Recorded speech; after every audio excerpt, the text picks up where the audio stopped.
Happy Saturday and welcome back to Noel Paranormal. What's going on? Today we're talking about internet-born mythology again. Last time we explored how the digital age has given rise to new legends and monsters. Today, Kevin and I are diving into some of the creepiest creations the internet has unleashed. Yeah, and these ones aren't just creepy stories. They've become full-blown modern folklore. We're talking about a few standout SCPs plus two infamous names, Jeff the Killer and the Rake. Okay, so for anyone that doesn't know, the SCP Foundation is a massive collaborative fiction project. Imagine a secret government-style agency cataloging and containing supernatural anomalies, each called an SCP.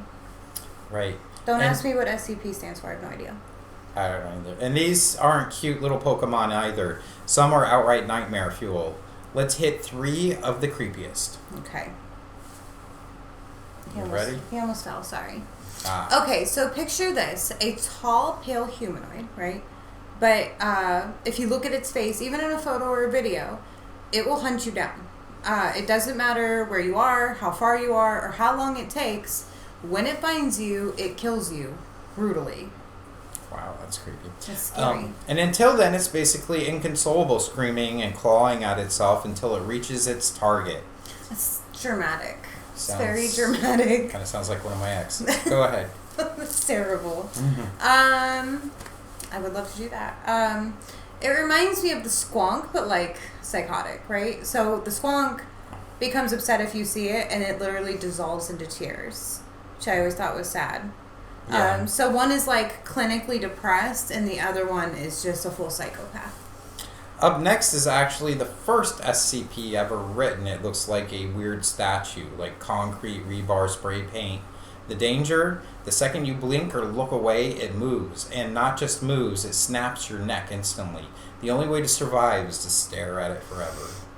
That sucks. That's Good impossible. Luck. Yeah, you're in trouble. Good luck. You're done.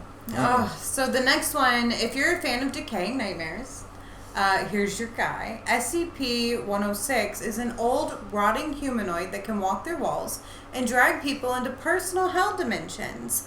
Basically a torture pocket universe. Oh, that doesn't sound good. Hold on. So, Rotten Ghost Grandpa wants to play Saw with you? That's not really something you forget once you read it. No, it's gross. Just picturing it is scary. Yes. You know, just it showing up alone would be scary enough without it doing anything to you. Mm-hmm. So now let's step outside SCPs and into a classic creepypasta. Into a classic creepypasta territory. And that is Jeff the Killer, which our kids were obsessed with at a young age. Yeah, we've heard about him for a while. This one blew up in the early 2010s. The legend says Jeff was a disfigured teen who became a sadistic killer. The iconic image, pale face, wide smile, dark eyes, is what made him viral. We'll put up a picture. According to the story, Jeff went insane after a violent altercation. He burned his eyelids off so he could never sleep again. And carved a smile into his cheeks and went on a killing spree. Yeah, that sounds nice. His catchphrase was, "Go to sleep," which he whispered before stabbing his victims. Spooky. Spooky business. It's basically the internet's answer to like Freddy Krueger mixed with Joker vibes with that carved smile. Yeah, that's some creepy stuff. I don't think I'd want to see it. But, you know. I always thought the image of Jeff the Killer was kind of cheesy, but the girls were like, so. Well, you know, preteens. And then there's the Rake, another early creepypasta. First popping up around 2005. That was a good year. Yeah. This year I graduated. Yeah. The Rake is described as a pale, emaciated humanoid creature that crawls on all fours. People claim it appears at the foot of your bed at night, just watching. Oh, that is creepy. I'd call the police.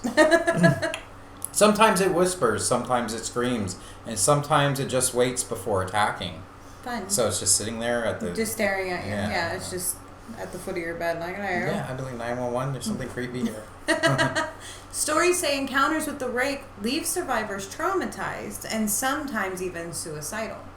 It's less about gore and more about sheer, like, psychological terror. Oh, yeah.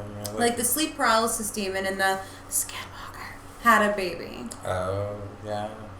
What ties these all together is how they spread. None of these came from old folklore or ancient myths. They were born in online forums, shared images, and creepy pasta boards. So they're all like new internet myths that like years from now people are going to be like, Jeff the Snake. Jeff the Killer. Yeah, Jeff the Killer or the Rake, you know? And we'll be like, what are you talking about? He's a snake. Freddy Krueger. He's a snake. He's a sneaky snake. And yet, ask a group of young people today, and a lot of them will say they've heard of or even seen something like this. Which makes you wonder, do we create the monsters, or do they find new ways to reach us? Either way, the internet's not just making up memes, it's making modern mythology. So thanks for hanging out today, and hanging with us, and for part 2 of Internet-Born Mythology. Yeah.